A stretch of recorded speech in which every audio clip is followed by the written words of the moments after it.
제 여동생이 2022년 7월 여름에 잠시 한국에 방문했고 그때 저에게 시크릿이라는 책을 선물로 주었습니다. 동생이 그 책을 주었지만 사실 저는 거들떠 보지도 않았습니다. 영어 원서여서 읽기 힘들어서가 아니라 긍정의 힘에서 그런 주장을 하는 사람들을 경멸하며 살아왔기 때문입니다. 제가 보기에 긍정의 힘이라는 책은 제목만 봐도 기복신앙을 신봉하는 한국의 기독교인들이 벌레처럼 모여서 공든탑을 쌓기 위해 이용해 먹는 한심한 이야기였습니다. 예수가 나에게 남긴 흔적은 고난의 십자가 상흔이기 때문에 그 흔적에 부끄럽지 않게 살고자 노력했습니다. 저는 최대한 돈 없이 불행해지기로 마음먹었습니다. 하나님을 사랑하면 돈을 멀리해야 한다고 믿었습니다. 긍정의 힘에서 하나님을 들먹거리며 하나님이 다 도와준다는 말에도 콧방귀를 뀌었는데 시크릿에서 우주가 나를 도와준다는 말을 얼마나 우습게 생각했던지요. 하지만 남편은 시크릿을 제대로 읽기 위해 서점에 가서 한국어 번역본을 사서 다 읽고 영어 원문도 다시 읽었습니다. 남편은 저와 다르게 시크릿을 진심으로 받아들였습니다. 남편은 오래도록 자신의 인생에도 해뜰 날이 오기를 간절히 바랐던 사람이었기 때문입니다. 사실 2006년에 제작된 다큐멘터리를 찾아서 남편과 함께 봤지만 보면서도 저자가 역시 사기꾼이라는 생각이 들었습니다. 알고 보니 시크릿의 저자가 호주 사람이었고 제 입장에서는 그냥 듣보잡이었습니다. 언제적 유행가를 이제 와서 읊으라는 건가 그런 푸념만 속으로 늘어놓았습니다. 제가 인스타그램에서 모집한 독서 모임에 지원해서 처음으로 온라인에서 모임을 가졌습니다. 그때 켈리 최가 쓴 Well Thinking이라는 책을 읽고 감명받은 부분을 조금씩 나눴습니다. 그런데 그때 왜 하필 처음 보는 듣보잡, 자칭 성공한 사업가가 쓴 책을 선정했을까요? 책을 펼치고 읽자마자 거부감이 들었습니다. 또 그놈의 뻔한 성공신화와 자기 확언, 이미지 트레이닝이 나왔기 때문입니다. 골라도 어쩜 이런 허접한 책을 골랐을까 속으로 욕을 하면서도 어쩔 수 없이 책을 읽을 수밖에 없었습니다. 특히 독서 모임 시간에 리더의 말에 맞장구를 치면서 거짓말하는 게 가장 힘들었습니다. 그러다가 책 중간 부분부터 셀프 어설션이라는 개념이 나오는 순간부터 사기꾼이 쓴 책을 샀구나 라는 생각이 들었습니다. 작가가 공장에서 공순이로 일하다가 갑자기 일본 유학을 갔다느니 하는 말도 안 되는 소리를 짓거릴 때도 참았는데 아침마다 거울 보고 어쩌고 저쩌고를 시전하자 책을 완전히 덮어버렸습니다. 그때가 바로 동생이 호주에서 들어와서 시크릿이란 책을 저에게 주었던 시기와 겹칩니다. 동생이 오랜만에 왔다고 친척들이랑 다 같이 저녁 식사를 마치고 담소를 나누던 시간에 저 혼자 차 안에서 인스타그램 라이브로 독서 모임에 참여했으니까요. 저는 검증도 안 된 내용을 책으로 써서 돈을 번 목적으로 파는 작가보다 그런 책을 사는 독자들에게 더 문제가 있다고 생각합니다. 그런 말도 안 되는 책을 사주어서는 안 된다고 생각하기 때문입니다. 단적인 예로 구의 추월차선 같은 책들이 내 인생을, 독자의 인생을, 인간이 가진 고민과 난제를 해결해 줄 수 없다고 생각합니다. 그럼에도 불구하고 저는 이번에 조성민 작가의 오더라는 책을 구매해서 소리내어 읽기 시작했습니다. 이번에는 조성민 작가가 유튜브 영상에서 한 말들이 제가 20년간 거부해온 공식이 내 말과 생각이 운명을 만든다는 자기 확언에 전혀 거부감이 들지 않았습니다. 저는 이제부터 숨 쉴 때마다 돈이 공기처럼 들어와 너무 좋아 라고 말하겠습니다. 만약 제게 5천억 달러가 있다면 어디에 어떻게 사용할지 매일 1시간씩 고민하겠습니다. 시크릿은 분명 현실 세계에 존재하며 긍정적이든 부정적이든 내가 내린 오더가 현실에서 실현된다는 걸 느꼈습니다. 감정이 담긴 생각은 반드시 현실이 되어 있는 것을 발견하게 된다. 원하는 현실이든 원하지 않는 현실이든 모두 해당된다. 감정이 담긴 생각이 현실을 창조한다는 것을 지각할 수 있다면 그 힘을 내가 원하는 대로 사용할 수 있다. 구체적으로 생각은 빛이라는 것을 창조하겠다는 의도에 대한 생각이고 감정은 그러한 의도를 확신하는 감정이다. 반대로 말하면 의도에 대한 생각과 확신에 대한 감정이 없이는 오더가 성립하지 않는다. 오더 조성민 프롤로그 내 눈앞의 현실은 내가 만든 결과물이다에 나온 내용입니다. 머릿속에는 카드값과 가난에 대한 생각이 가득 찼을 것이고 가슴 속에는 가난에 대한 두려움과 지긋지긋해하는 감정이 잔뜩 부풀어 올랐을 것이다. 그러면 그러한 생각과 감정이 담긴 오더가 생성된다. 그리고 앞으로도 계속 더 많은 카드값과 가난해져야만 하는 상황들을 만나게 된다.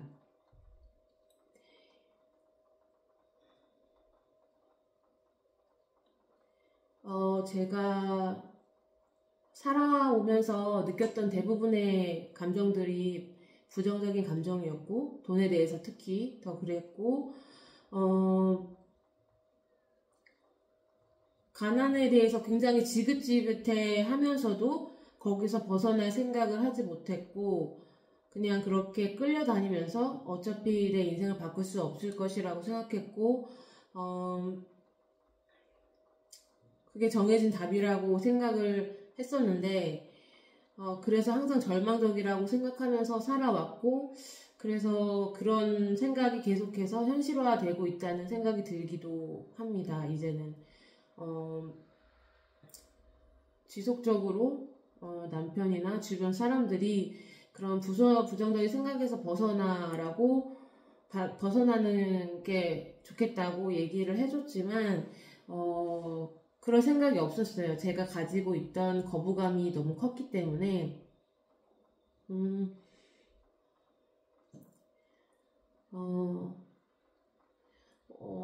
그리고 어느 정도의 고통이 수반된 삶을 사는 것에 대해서 뭔가 내가 그래도 죄책감이 덜하다라는 생각이 들었어요. 왜냐면은 대부분의 사람들이 인생의 고통을 수반하고 있기 때문에 거기서 뭔가 나만 수혜나 혜택을 입어서 다른 사람들이 모두가 겪고 있는 그 고통에서 해방되었다고 말하는 인생을 살고 싶지는 않기 때문이에요. 내가 그 고통을 해결할 수 있는 수단을 제공할 능력이 되지 않는다면 그 고통에 같이 발을 담그고 있겠다. 그게 제가 가지고 있는 신념이었습니다. 그래서 가난하다는 게 부끄럽다는 생각 한 번도 해본 적이 없고요.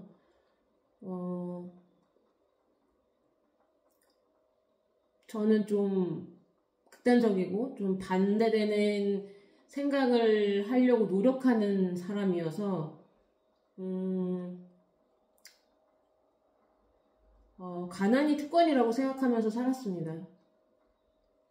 뭐 기독교적인 마인드가 있어서 그런 게 좀 더 심해졌다고 해야 할까요? 왜냐하면 그게 이제 어쨌든 내가 여기서 고통받은 만큼 보상이 있다고 믿었기 때문이에요. 성경 말씀을 여기서 구체적으로 얘기하진 않겠습니다. 저는 뭐 목사나 신학생도 아니고 그런 것들이 제가 생각하는 것들이 성경적이거나 신학적이지 않기 때문에 교회에서 배운 내용이 아니어서 그런 것들을 뭐 하나님의 뜻이라던가 아니면은 뭐 어디서 배웠다던가 그렇게 말할 수가 없기 때문에 그렇게 얘기를 할 수 없지만 어쨌든 그게 어떤 고통이든지 상관없이 어쨌든 내가 인생에서 감당해야 될 고통이 있고 그걸 감당한 만큼 내가 나중에 보상이 있다. 이 땅에서 보상이 없더라도 죽어서 보상이 있다라는 믿음이 확고한 믿음이 있었어요. 그래서 이 땅에서 고통을 어느 정도 감당하지 않고 감내하지 않고 좀 무임승차하거나 그렇게 편하게 산 사람들은 그만큼 더 나중에 고통스러울 거라고 저는 믿고 싶었습니다. 왜냐면은 사실 죽음 이후의 세계나 천국, 지옥 같은 거 믿지 않는데요. 그거와 별개로 그런 시스템이 이 세상에 있어야 된다고 저는 믿어요. 그래서 고통을 받은 사람은 고통받은 만큼 보상이 있어야 되고, 먼저 보상을 받았으면은 그에 수반하는 고통을 반드시 후에 언젠가는 지불해야 된다고 저는 생각합니다. 그게 인간으로서 당연하다고 생각하고요.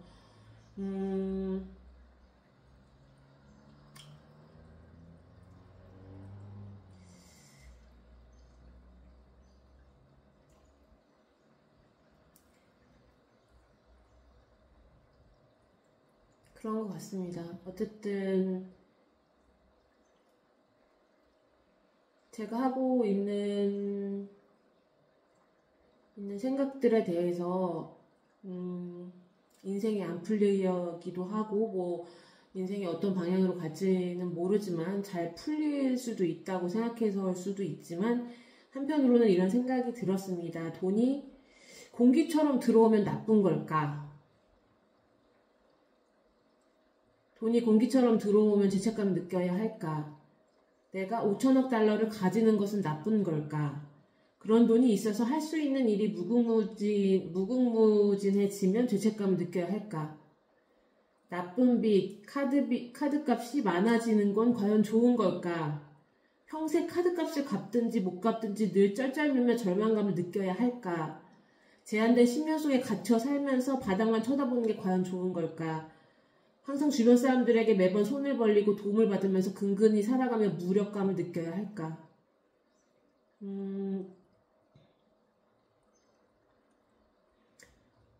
이러한 질문들을 하는 이유는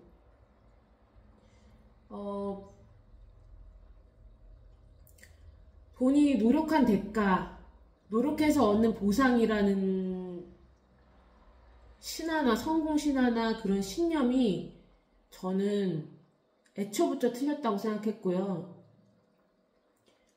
돈은 그렇게 오지 않는다고 저는 믿습니다.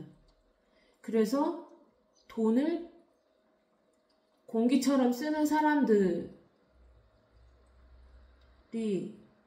있는데, 그러니까 자본주의 사회니까 돈이 공기랑 마찬가지잖아요. 그래서 공기처럼 숨을 들이쉬고 마시는 것처럼 공기처럼 돈이 들어오고 돈이 나와야 되는데, 거기에 노력의 대가라는 그런 프레임을 씌운다는 것 자체가 말이 안 돼요.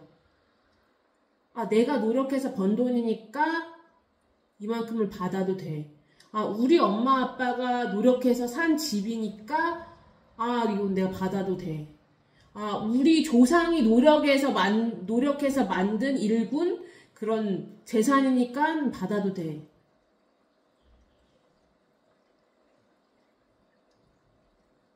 뭐 누가 노력했든 어쨌든 누가 노력을 했어야지만 얻었을 거라는 얘기잖아요. 근데 저는 그렇게 생각하지 않아요. 노력해서 돈이 들어온다고 생각하지 않아요. 한 번도 그렇게 생각해 본 적 없어요. 그래서 돈 버는 거에 좀 뭐랄까 회의적이라고 해야 될까? 그런 면도 있어요. 지금 만으로 40세인데 실제적으로 뭐 돈을 벌고 한 게 한 10년도 안 되는 것 같아요. 그러니까 40년을 살면서 30년은 그냥 놀고 먹었고 10년 돈을 벌었어요. 그리고 앞으로 돈을 얼마나 벌 수 있을지 모르겠어요. 왜냐면은 이미 무릎이 나가고 몸이 성치 않거든요. 그래서 내가 노력해서 돈을 벌어야 된다? 내가 이 몸을 가지고, 몸뚱아리를 가지고 노력을 해가지고 내 몸을 갈아가지고 돈을 벌어서 내가 그거를 돈을 써야 된다. 그렇게 생각하면 사실 답이 없어요. 답이 없어요.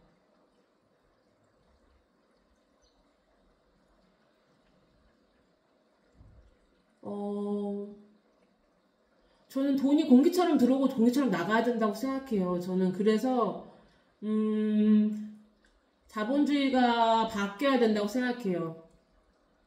돈이 공기처럼 들어오고 공기처럼 나간다는 걸 아는 사람들은 그게 노력의 대가가 아니라는 걸 아는 사람들은 돈을 많이 가지고 있고 그걸 물 쓰듯이 쓸 수 있는데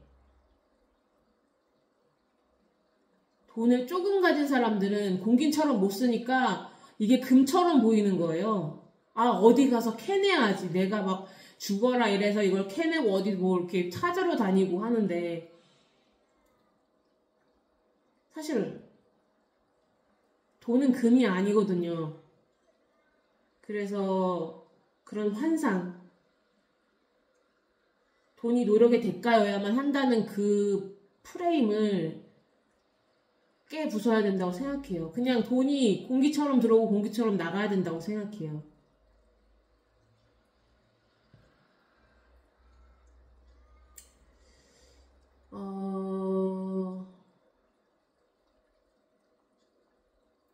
그러려면 세상이 어떻게 바뀌어야 될까? 내가 이걸 바꿀 수 있으면 어떻게 바뀌어야 될까? 뭐 그런 걸 고민하는 거가 필요하다고 생각해요. 노력해서 돈을 버는 게 아닌 세상을 만들어야지 AI랑 같이 협업하고 같이 일할 수 있는 세상이 만들어질 거라고 생각하고,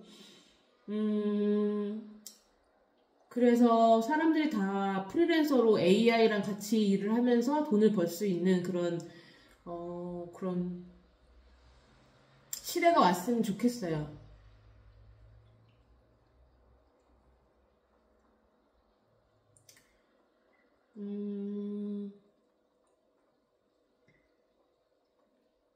네. 저는 제 생각에 확신을 가지고 있고, 그래서, 돈이 그렇게 대단한 게 아니라는 거. 돈이 공기처럼 들어오고 공기처럼 나갈 수 있다는 거.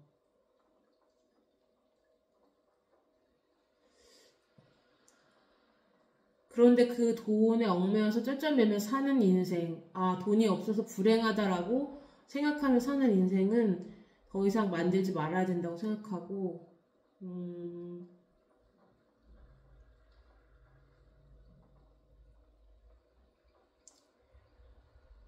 제가 뭐, ENTJ여서 그런 건지, 뭐 때문에 그런 건지 모르겠는데, 어쨌든, 그냥 나 혼자 이렇게 해서 이렇게 하고 뭐 어쩌고 저쩌고 그런 계획은 잘 세우지 않아요. 그런 계획은 별로 쓰잘데기 없는 계획이라고 생각했고, 그래서 인생을 내 계획대로 계획이 없으니까 그냥 흘러가는 대로 사는 건데, 뭔가 바꾸고 싶은 게 진짜 많아요. 좀 더 좋게 세상을 바꾸고 싶은 게 많은데, 바꿀 수 있을까요? 그게 항상 고민이에요. 바꿀 수 있을까?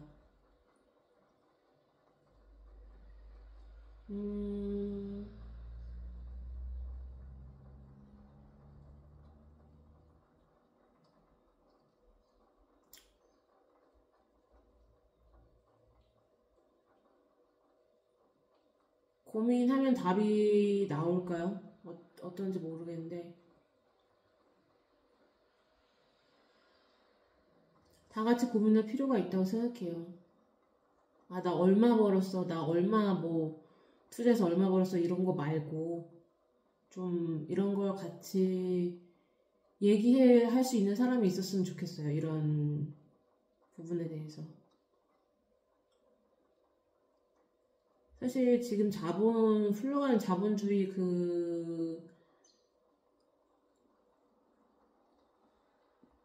세계의 그 모습이 이미 거의 그 효용성이 바닥을 드러내고 어디든지 다 뭐 집값 올라가고 뭐 어쩌고 저쩌고 뭐가 금리가 어쩌고 저쩌고 다 똑같은 얘기 하잖아요.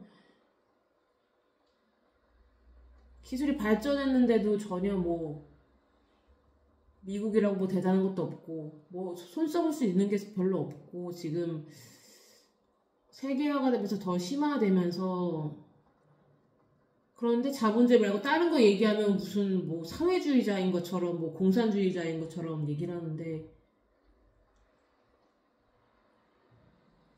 어떻게 몇백 년, 몇천 년 전에 사람들이 만들었던 이론도 제대로 파악을 못하고 아직까지도 새로운 이론을 만들어내지 못하는지 참 신기해요. 기술은 발전하는데 더 멍청해지는 건지 옛날 이론 붙잡고서는 아직도 무슨 편가르기 하고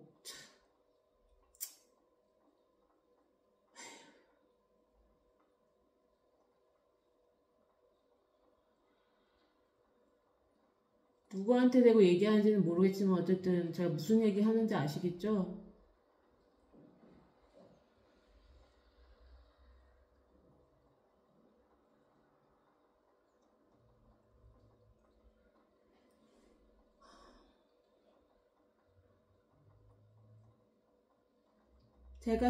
제가 읽은 내용은 블로그에 다 나와 있고요. 블로그에도 방문해 주시면 감사하겠습니다.